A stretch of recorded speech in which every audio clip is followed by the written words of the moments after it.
everyone? Oh, you're not going to be quiet, are you? Come on, how is everyone? Now that is more like it. Thank you very much. Today, we have got some of the most amazing guests for you. In just a few minutes, we are going to have Manu Bennett. Can I get a cheer for Manu? And I just want to say, whoever put the chairs out, right, I know Manu's good looking, but why do I need to be so far away from him? I'm not going to touch him. Don't worry about it, no. Optimus Prime? Any Transformers fans in? Awesome. I wanted to transform, but apparently it's not going to happen, so that's a little bit devastating. And can I just say that I have a 6-month-old little girl, and to see so many kids here today, it's awesome. Kids, I want you to get really involved today, okay? So whenever I say anything, if there's going to be any cheers, we've got a certain person called, I don't know if any of you know this person, Dirk Benedict, that's going to be on today. Well, I thought that we could actually get Dirk Benedict on stage by the crowd doing the 18 music. What do you reckon? You need to be a bit louder. Awesome, I don't know how that's going to actually go, but we'll sort it out. Yeah, it'll be fine. Then Troya is going to be on after Manu. I'm so excited. I absolutely love Austin Powers. This is going to be amazing. We've got Boogie Storm are going to be live on this stage dancing. Any Britain's Got Talent fans? Any Stormtrooper fans? That's more like it. So, one other question, because Manu is going to be here in a second for you, so you'll actually have somebody really interesting to be looking at and talking to. Do we have any Scousers in today? I don't know if you can tell by my accent, but I'm actually from a lovely place called Bootle. Anybody in from Bootle? I used to live on Olivia Street. That's like where I'm from. And then I moved to Manchester. Please don't boo. Come on, it's not my fault. I went to uni. And then I stayed down there and got involved with a fellow geek, self-confessed geeks that we are, and we have a love for Lord Vader. We have a love for all things like this. Superman, Star Wars, anything like this, and we actually present a TV show called The Geek Show, and it was our absolute pleasure to be involved with For the Love of Sci-Fi. Anybody go to the For the Love of Sci-Fi last year? I like you two, you've done everything. Hello. So, there is going to be so much jam-packed stuff going on here today. Don't forget as well tomorrow. Is anybody coming tomorrow? Yeah? I don't know if you're aware from my physique that I don't work out, right? But I thought that it might be fun to maybe challenge a female wrestler to a match. So if you're about tomorrow, am I going to get my butt kicked or not? You can see on the screen, we've recorded some stuff. I might have had some help from another guest that we've got today. Can you give it up for Adam Edge Copeland? You a fan? Awesome. What's your name? Lazif? Asif. Asif. Are you going to be there for the interview this afternoon? Awesome. Any other wrestling fans in? It's terrifying being in a headlock from a wrestler. Can I just say, absolutely terrifying. I didn't really know what was going on, and but I survived, and you can find out what's happening tomorrow. Also today, cosplay competition. I can see a lot of cosplayers out there. Hello. Don't you just love being like somewhere where you can just turn around and all of a sudden there's Thor next to you? And you're like, oh my god, it's Thor. And I actually really annoyed Thor at the For Love of Sci-Fi last year because I told him that I fancied Loki instead. So if he's here today, I am really sorry. So, but it's going to be really amazing. You've got Doctor Who in the house today. Paul McGann is going to be here. Any fans of the 8th Doctor? I just want him to come onto the music. I think that'd be really, really cool. And with Doctor Who, I'm sure that we'll be asking a few questions surrounding a female Doctor. Thoughts? I like that one there. That's the kind of thought that I like when we're doing things like this. Lord Vader, what are you going to be up to this weekend? Force. I like it. Thank you for the music there. So we've got so much stuff that is going to be happening today, and all I want to say now, to make one thing really, really clear, is that I need you to get involved, okay? Because this convention, Comic-Con, sorry, is run by the fans, for the fans. So everybody involved in the running of this absolutely loves anything to do with everything that you are seeing here. So we want you guys to get as involved as we can.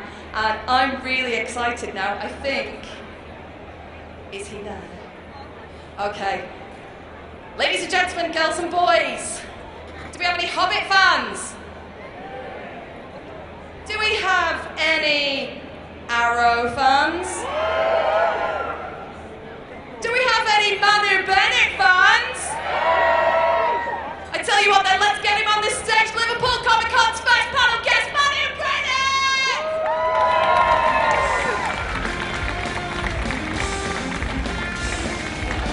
Everybody loves Vader.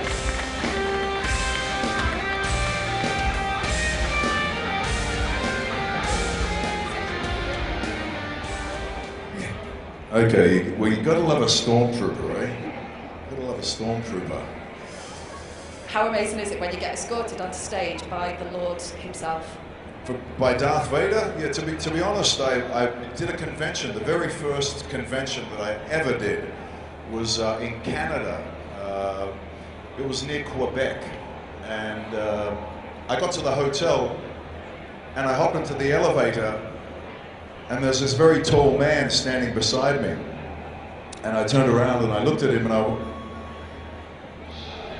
and I said, "Hi, I'm Manu. Are you here for the convention?" And he said, "Yeah, I'm Darth Vader." And it was David Proust. You know? And I was like, you're Darth Vader? Yeah. So anyway, it was a funny little story. So you've been to cons all around the world. What are you thinking of Liverpool so far? Ooh, the old Liverpudlians, eh? You know, I came from Newcastle, Australia, and I believe that we had a Novocastrian in the 80s who was playing for Liverpool. Does anybody know that guy? David Johnson? Yeah, exactly. Black curly hair. Yeah, he was a Novocastrian, and when I was a kid playing soccer in Newcastle, we always used to go like, yeah, old Johnson was playing for Liverpool. Yeah, so there's a big game on today, isn't there? Yeah, who's a Manchester fan?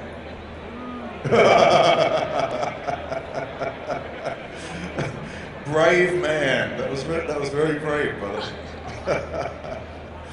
So there might be a little bit of friction here today. I wish I could have gone. I mean, I'd love to have gone to that game. Oh, jeez. Wouldn't you rather be here? Did you stop him from going to the game? Unbelievable. Eh? You're under the thumb, brother. Yeah, but I was the car when I was getting driven I came from the airport last night, and the driver was saying to me, he said, "Oh, it's a big game tomorrow on at what's it called, the stadium, at Old Trafford, you know." And like, wow, for a guy who comes from the other side of the world, you know, like that word, Old Trafford. Even though I come from New Zealand, this is like the Holy Grail place. It's like being an All Black and like being an All Black fan and going to watch everyone play at the Auckland Stadium, but.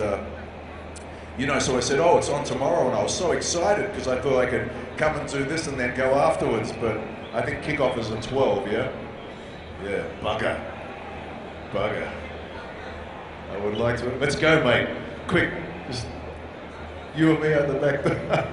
You're going to be watching it live streamed on your mobile, aren't you? Yeah. But before we get digressed with a little bit of football. Oh yeah. Now, okay.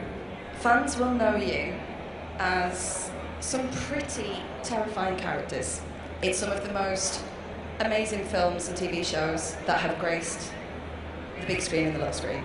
You started off on Shortland Street, well, that was one of the things that you were doing. How did you make the break from that to being a badass?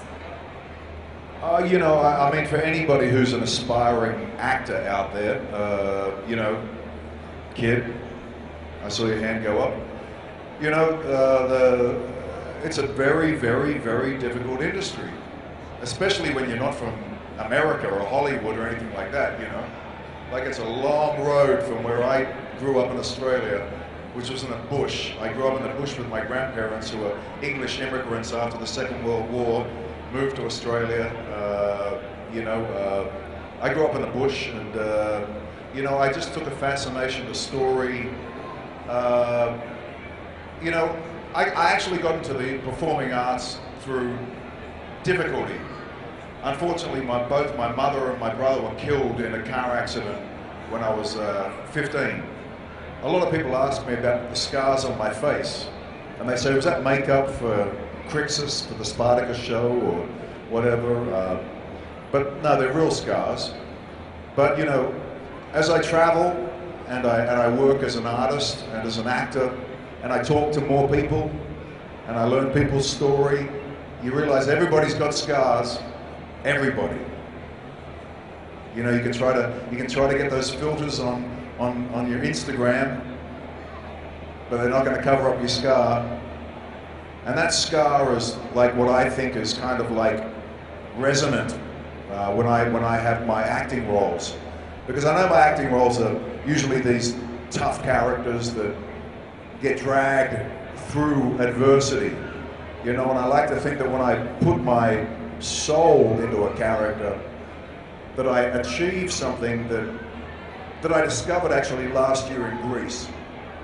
Last year in Greece, I went to a place called Epidavros, and they have the very first amphitheater that was ever built. It was built in 2000 BC by the Minoans were living in Greece at that time, and they had a group called the Asclepios, who were medicine people. And these medicine people built the very first amphitheater. And the reason why they built it was because they believed that if someone stood in the middle and spoke, that our voices could be medicine. And at that moment I realized, because sometimes when I'm doing these films, I read the script and I go like, well, that dialogue is whatever, but if I feel it a certain way, then I can still make it get through that screen and affect the person at home. So when I'm struggling with Crixus, or when I'm going through the Mirakuru with Slade, which for me was at the age of 20, drinking too much alcohol because I was mourning the loss of my mother. When I go through these stages of drama, I'm really trying to just send that signal, that artistic signal. It's like a piano player, like everyone can get on there and play piano, but who's that guy that can play Rachmaninoff and go boom, boom? You've got to commit yourself as an artist to sort of getting this signal into that role. So anyway, I've managed to get some really great characters that allowed me to use that artistic signal, color that's in my life. And I can't say that it's glamorous. It wasn't glamorous. When I was actually in the car accident with my mother. And so when we got hit by a drunk driver and our car spun through the air and smashed into a telegraph pole, killing her, I was thrown out the side window, and I didn't wake up for 2 weeks. I was in a coma in the hospital for 2 weeks. When I woke up, my worst enemy from school, the guy that I had no friendship with whatsoever, was standing beside my hospital bed. And he put his hand on my shoulder, and my eye was closed with stitches, and I looked up and I'm thinking, like, my enemy is at my bedside at my weakest moment. Ends up that Matthew Sisley, my friend, now, he had lost his mother when he was younger, and I had no idea. When I was at school, he had a really bad haircut and wore death metal t-shirts and just walked around with a bad attitude and liked to play with cars that had loud engines. Later, he's just like an angry guy. And I didn't get him. I had a beautiful mother. I wore gel in my hair. I did breakdancing. I was completely the opposite to this guy, right? But then all of a sudden, in this hospital bed, with my life changed forever, him and I were linked by tragedy. And at that moment, I embraced his friendship, understood who he was, and him and I are now like brothers. Now, I took that story into Spartacus. I took that story into the Crixus Spartacus storyline, and I think that's why it resonated so much, because that whole time I was reliving a kind of a tragedy of my own, and I wasn't just there to get my profile right in the camera. You know, it was there to work and use the soul of what we have to connect to each other as people. You know what I mean? This is the special thing I think about working in film and television, is if you get those opportunities, you really can reach people, you know, and you can really make connections.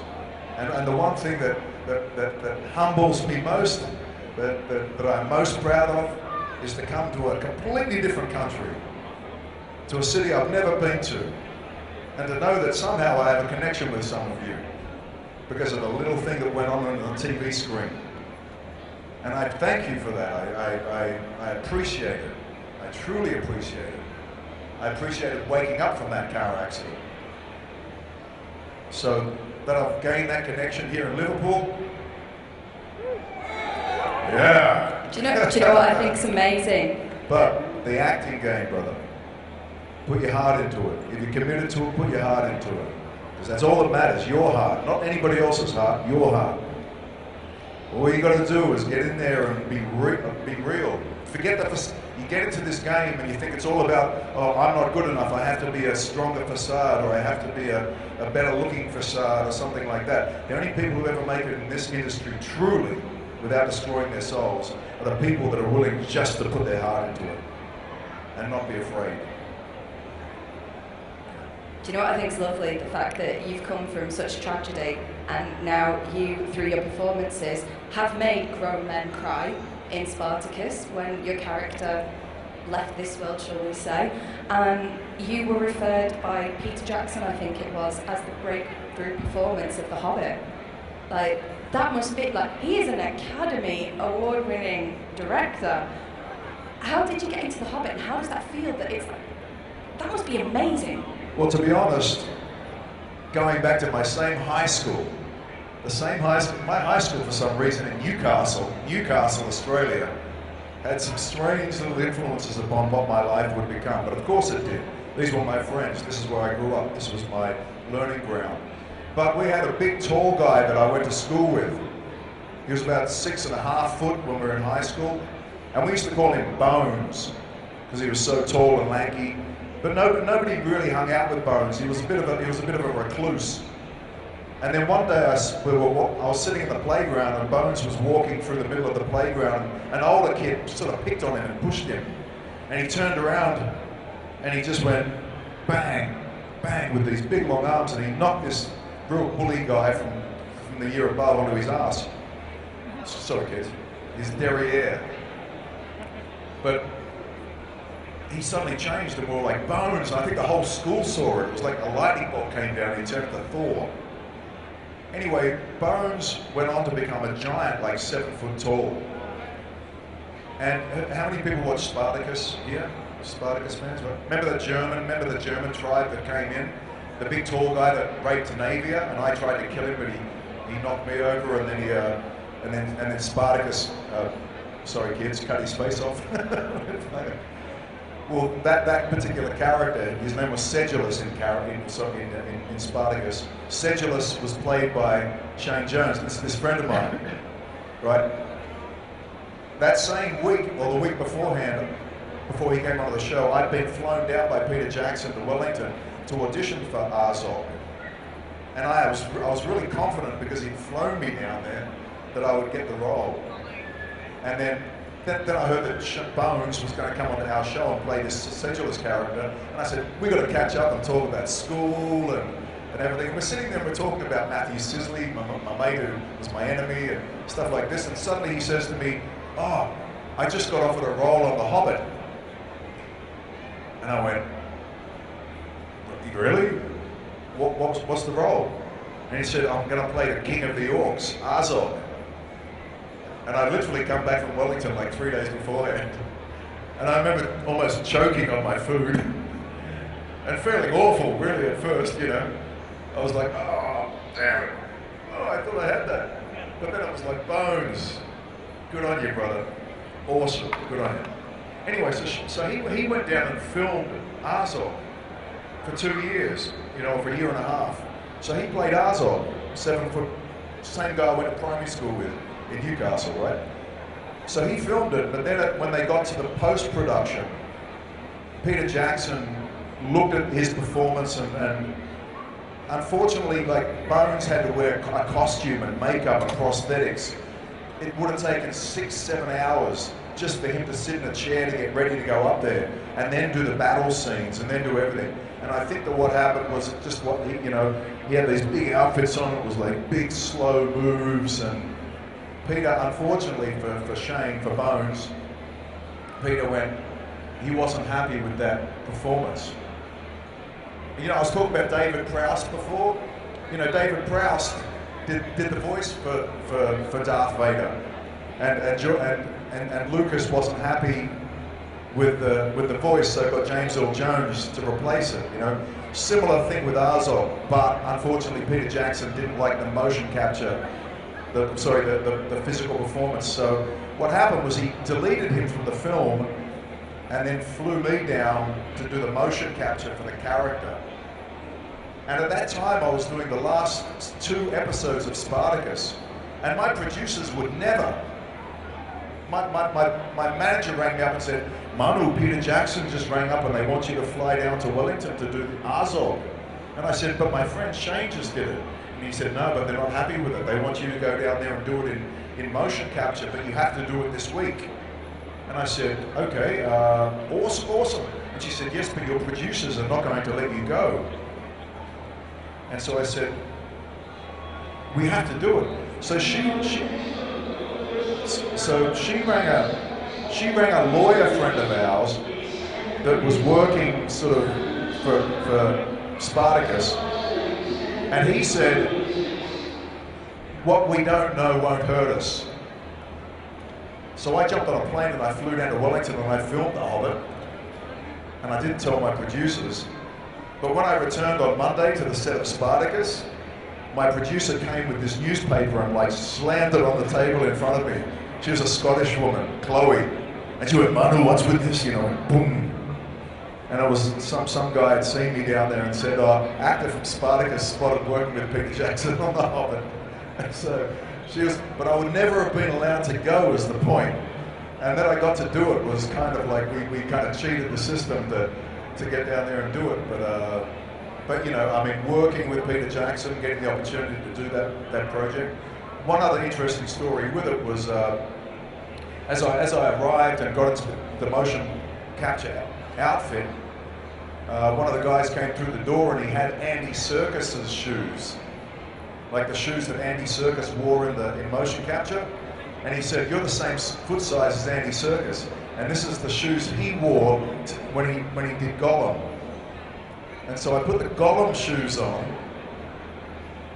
and so when I did Azog, I was in the same shoes as Andy Serkis, which I thought was really poignant and beautiful. Yeah, nice transition. That's awesome. I'm really sorry, but we're actually running out of time. So very quickly, just before we go, because Vern's coming on in a minute, I just wanted to know, Deathstroke, the huge fan base forever, what is the best thing about playing that character?